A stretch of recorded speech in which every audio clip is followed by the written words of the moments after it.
What's going on, guys? It's Jimmy here. Welcome to our daily show. We discuss everything going on here in our country, in Washington, D.C., and everything you need to know about, including the fourth stimulus package update, stimulus check update, daily news, money, investing, the stock market. We cover it all here on our YouTube channel. If you haven't subscribed to our YouTube channel, make sure to click the subscribe button right now. It's completely free to do so. It literally costs nothing. This way you won't miss out on new videos that come out here every day at 10 a.m., 3 p.m., and 8 p.m. Eastern Standard Time. Remember those times and tune in so you don't miss out on new videos.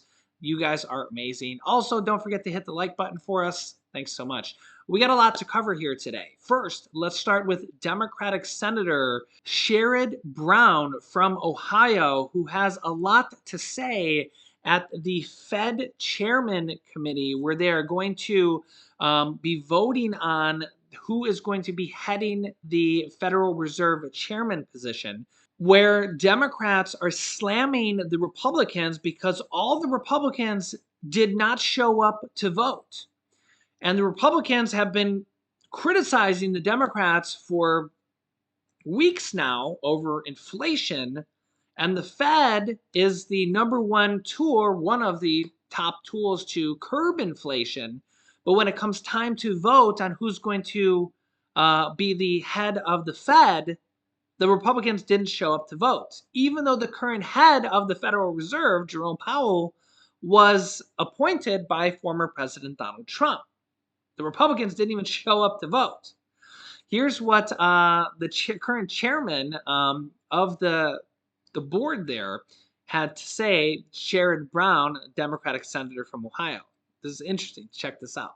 Every day, Americans get up, go to work, and do their jobs. But as we know this week, our Republican colleagues refused to do theirs. On Tuesday, this committee met to vote on 5 outstanding nominees for the Federal Reserve. Republicans didn't show up, not a one. Instead, they went AWOL in the fight against inflation.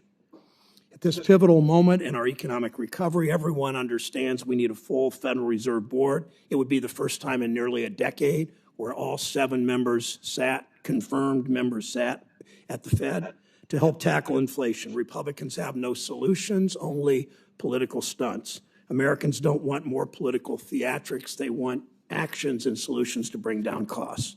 We will not stop fighting for these nominees. These nominees, let me just tell you what they've all done. They've met with every senator, every single senator who asked for a meeting, on committee, off the committee. They met with committee staff, majority and minority. They offered to meet with many of my colleagues who refused to meet with them, and some of them then boycotted the vote. They answered every question posed to them at the hearing. They answered every question submitted for the record, more than 200 of them, in a timely manner. One nominee even answered questions submitted after the deadline. If we're going to continue growing our economy, we need all 7 governors in place. We need these professionals working and debating and making decisions about monetary policy and interest rates and jobs and tackling inflation. I implore my Republican colleagues to show up and vote. Vote yes, vote no, just show up and vote. It's your job. I implore, and the American people expect, for you to do your jobs just like they do every day. Let me read a few headlines from the past few weeks. Strong jobs report shows resilient economy. January jobs report crushes expectations. Biden sets first-year record with 6.6 million jobs added. In my state, long derided as the Rust Belt, Ohioans have been waking up to headlines like these. Intel picks Ohio for largest chip factory in the world. Hyperion Fuel Cell Company to open largest Columbus factory in a decade. GE Aviation lands $6.8 billion engine deal in sign of rebound from pandemic. Intel's investment, game changer for Ohio jobs. America is in the midst of unprecedented economic growth. Our GDP grew by 5.7% last year, the strongest annual growth in 40 years. For the first time in 2 decades, and this is, I think, particularly significant, our economy grew faster than the economy of China. Job creation hit an all-time high. We added 6.4 million jobs last year, an average of more than 500,000 jobs every single month. We saw the fastest drop ever in the unemployment rate. American entrepreneurs started more than 5 million new businesses in 2021, another record. Raw job numbers, of course, don't tell the whole story. They don't tell you how good the job is, what kind of wage it pays. On that front, though, the news is perhaps even better. Wages are rising, particularly for hourly workers who've been left behind in past economic recoveries. Workers are finally starting to share in more of the economic growth that they create. American families' disposable incomes were higher in 2021 than they were before the pandemic, even adjusting for inflation. We also know the pandemic has caused inflation to run too high. Workers feel it every time they go to the grocery store. Inflation's a real problem and one that we as a country need to address directly. It's all the more reason why we need a full Federal Reserve Board. Pandemics revealed our supply chains are too long and too fragile. It causes higher prices in some industries. No one wants to have to go to 3 different stores to get their shopping done or to have every option they try to buy on back order for months. It's maddening, it's draining, it's frustrating for the American public. Meanwhile, President Biden just extended the national pandemic emergency that was first declared underneath former President Donald Trump back in March of 2020. That's right. Check this out. President Biden just said on Friday that he would extend the national emergency that was first declared back in March in 2020 in response to the pandemic. The additional authority had been set to expire on this March 1st. The decision contained in a letter from President Biden to Congress that the White House made public now comes as a wave of virus cases driven by the highly transmissible Omicron variant recedes into the U.S. and many states and localities ease pandemic restrictions. But the pandemic is taking a continuing toll on the country. As of Friday, more than 75,000 Americans were hospitalized right now with the virus. Deaths, which lag case counts by as much as several weeks, are increasing in 14 states and remain at almost 2,300 people dying per day nationally. Quote from the president, the COVID pandemic continues to cause significant risk to the public health and safety of the nation. More than 900,000 people in this nation have perished from this disease, and it is essential to continue to combat and respond to this pandemic with the full capacity and capability of the federal government. A national emergency conveys special powers. It frees the federal government from abiding by some legal constraints and allows it to spend additional money and more easily take certain actions. The pandemic emergency would have expired had Mr. Biden not alerted Congress of his intention to extend it. Former President Donald Trump first declared the pandemic a national emergency on March 13, 2020. Trump said that extra measures were needed to combat the virus, at which time there was only 1,645 people that were infected in the U.S. There has now been more than 78 million people infected. Imagine that, can you even imagine that when former President Donald Trump declared it a national emergency, there was 1,600 people that had the virus, and now there has been more than 78 million people? Can you even imagine that? Go back in time back then. Can you even predict that? That is just insane to even, wow. Like, if you could look into the future and think that, would you have even thought that? And remember, those are just numbers from official testing sites that the government or hospitals have reported, not even counting at-home tests or people that never even got tested. So who knows how many the 78 million plus the at-home tests or the people that got sick and never even got tested. Who knows how many that real number is? And that's just for the US. That's not even worldwide. Yeah, can you just, wow, it's insane. Here is White House Press Secretary Jen Psaki says that they continue to push for passing of the Build Back Better package, or the new name of it. The president continues to talk about his Build Back Better plan. He did so today, did a couple of events last week. What is the White House expectation at this point about the future of that plan? Is there any evidence of any sort of forward movement, forward progress, even on a pared back version of that. There doesn't seem to be a lot of optimism or action right now on Capitol Hill, but can you talk about what the White House expectation is for that and why the president continues to bring this up? Well, the president continues to bring it up because as we talk about the impact of inflation, which most people experience in their daily lives as rising costs, one of the ways that we can address that is by passing legislation that will help lower costs for Americans, whether it's child care or health care or the cost of prescription drugs. And we can do that and fully pay for it by making the tax system more fair. So what is encouraging to the president is that there is broad support for lowering costs for the American people in all of those categories and for making the tax system more fair. And we are continuing to work in lockstep and in partnership with a range of senators, and they're having their own discussions about moving these efforts forward. Meanwhile, as President Biden just extended the national emergency, the FDA is considering a second booster shot in the coming months. Food and Drug Administration FDA officials are, quote, very carefully considering second booster shot doses of the mRNA vaccines, according to the Wall Street Journal. FDA spokesperson Allison Hunt confirmed to CNN that the FDA is, quote, indeed continually looking at the emergency data on the pandemic and variants in the US and overseas in order to evaluate the potential utility and composition of booster doses. Hunt also said that there is much uncertainty, but the FDA is evaluating whether another booster dose will be needed when the country moves into the fall of 2022, which would coincide with the typical administration of annual flu shots, CNN noted. As more data becomes available about the safety and effectiveness of vaccines, including the use of a booster dose, we will continue to evaluate the rapidly changing science and keep the public informed. Any determination that additional booster doses are needed will be based on data available to the agency.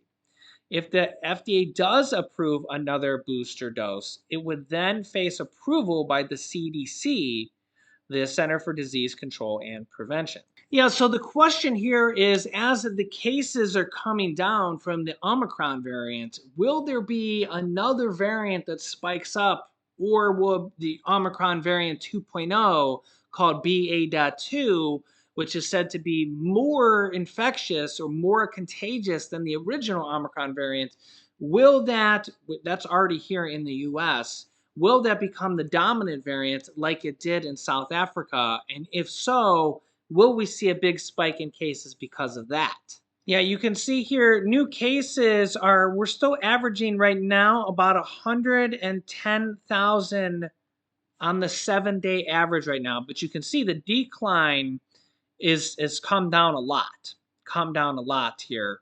The question here a lot of experts are asking is, how far has it come down because of the at-home tests? Remember that millions of at-home tests have been distributed for free from the official government website, covidtest.gov. By the way, if you didn't order these yet or you didn't know about them, write this down. Go there after this video. covidtests with an s.gov. It might take 2-3 weeks. Some people it took some time to get them, but most people have gotten them by now. You get 4 of them for free. You don't have to put a credit card in or anything. You just put your name and address in, and it takes like 1 minute to order them. Okay, but they're completely for free. So the question is that how much higher would these be if they didn't ship out tens of millions of tests just recently? That probably does have some kind of factor to play here. But when we look at deaths here, still very, very high here. The average is around 2,200. Remember that new cases and deaths are always lower on the weekend because they're just not reported on the weekend, because a lot of hospitals and everything just don't report on the weekend. It's always been like that. If you've been watching my show, it's just always like that. So when we go back to the last weekdays here, 3,300. So that's why we go by the 7-day average. 7-day average here, about 2,200 per day. 2,200 per day. Still very, very high when you look at this kind of trend. Um, Deaths per day. Still very, very high. That's every single day. That's every single day. And just for comparison, that's just a little bit short of how many people, um, passed in Pearl Harbor. And this is happening every day due to the pandemic. So I mean, think about how tragic that was for the United States of America. So just to put that into perspective. Yeah, so I mean, let's hope that this pandemic's behind us, but I'm not gonna hold my breath because it's just I don't know. This last wave was just it was just so bad. That spike with over 1 million cases per day. And now we're seeing the aftermath of it with so many people in the hospital and still struggling with it. I don't know. All we can do is pray and see here.